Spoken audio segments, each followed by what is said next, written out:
সালাম আলাইকুম সুপ্রিয় দর্শক, আজকে আমরা ধর্ম ব্যবসার মুখোশ উন্মোচন করব।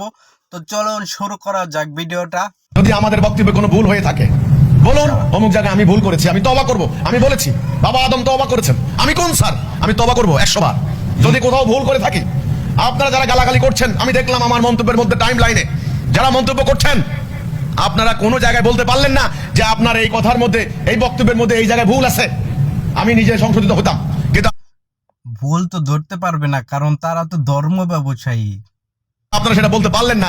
আপনারা অনর্থ গালাগালি করছেন, অশ্লীল ভাষায় গালাগালি করছেন, কারণ আপনারা মনে করছেন আমি বোধহয় আলেমদের বিরুদ্ধে নেমেছি।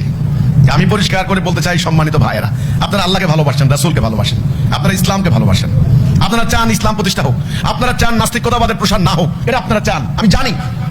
কিন্তু আমি বিনীতভাবে বলতে চাই, যাদেরকে আপনারা আলেম মনে করছেন, এরা আলেম নয়। আমার পরিষ্কার কথা, আপনাদের এই ভুল ভাঙবে ইনশাআল্লাহ। এরা আলেম নয়। হক্কানি আলেমদেরকে আমরা স্যালিউট করি, সালাম জানাই। আমাদের আন্দোলনে শত শত আলেম রয়েছেন, এরা আলেম নয়। এরা জঙ্গিবাদের মদতদাতা, এরা সন্ত্রাসবাদের উস্কানিদাতা, এরা সাম্প্রদায়িক বিদ্বেষ সৃষ্টি করতে চায়।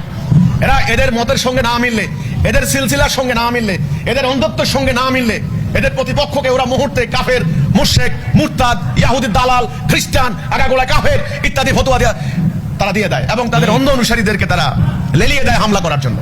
তা না হলে আমি দেখালাম আপনাদেরকে একটা পীরের সিলসিলা উনি ধারণ করছেন। উনি কি করে বলতে পারেন হিজবুত তাওহীদ ইসরায়েলের কাছ থেকে টাকা পায়? আরেকটা বাতিল ফেরকার কথা বলি, এটার নাম হিজবুত তাওহীদ। ইসরায়েল টাকা আসে সরাসরি ইসরায়েল থেকে। ওনার কাছে প্রমাণ আছে? এ প্রমাণ আছে? প্রমাণ ছাড়া কথা এরা বলে। এরা মাহফিলে ধর্মপ্রাণ মানুষের সামনে উস্কানিমূলক কথা বলে। এরা জঙ্গিবাদের মদত দেয় এদের কথাবার্তায়। কাজেই এরা কারি কারি টাকা কামাই করছে ধর্মকে ব্যবহার করে।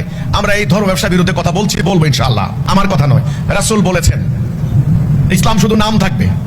কি থাকবে? কোরআন শুধু অক্ষর থাকবে। মসজিদগুলি হবে লোকারণ্য, সেখানে কি থাকবে না? হেদায়া থাকবে না। আসমানের নিচে নিকৃষ্ট হবে তাদের আলেম সমাজ। তারা ফিতনা সৃষ্টি করবে, সেই ফিতনা তাদের দিকে ধাবিত হবে। এই হাদিস কার? বলেন, এই বক্তব্য কার? রাসূলের। এই বক্তব্য কার? রাসূলের। রাসূল বলেছেন আসমানের নিচে নিকৃষ্ট হবে তাদের আলেম সমাজ। হাদিসের মধ্যে শব্দটা আছে উলামা। উলামা হাদিসে আছে পরিষ্কার, তাদের আলেম সমাজ হবে আসমানের নিচে নিকৃষ্ট জীব। এটা আমার কথা? কেন হবে সেটাও রাসূল বলেছেন। তারা ফিতনা সৃষ্টি করবে, কথায়, কাজে, আচরণে, ওয়াজে, বক্তব্যে ফিতনা সৃষ্টি করবে। মানুষ ধর্ম দ্বারা উদ্বুদ্ধ হবে না, মানুষ সৎ কাজ করতে উদ্বুদ্ধ হবে না, মানুষ সন্ত্রাসবাদে উদ্বুদ্ধ হবে, মানুষের ভিতরে সাম্প্রদায়িক বিদ্বেষ সৃষ্টি হবে, মানুষ উগ্রবাদী হবে, মানুষ গালাগালি শিখবে, মানুষ অন্যকে হামলা করা শিখবে, মানুষের হিতাহিত কোনো জ্ঞান থাকবে না, বিচার বুদ্ধি বোধ মানুষের হৃদয় থেকে উঠে যাবে এদের ওয়াজে, এদের নসিহতে, এদের বক্তব্যে। এটা ফিতনা। রাসূল বলেছেন এরা ফিতনা সৃষ্টি করবে। আমার কথা না, রাসূলের কথা। রাসূলের কথার মধ্যে আরেকটা ভবিষ্যৎবাণী আছে, ইনশাআল্লাহ এই ফিতনা ওদের দিকেই ধাবিত হবে।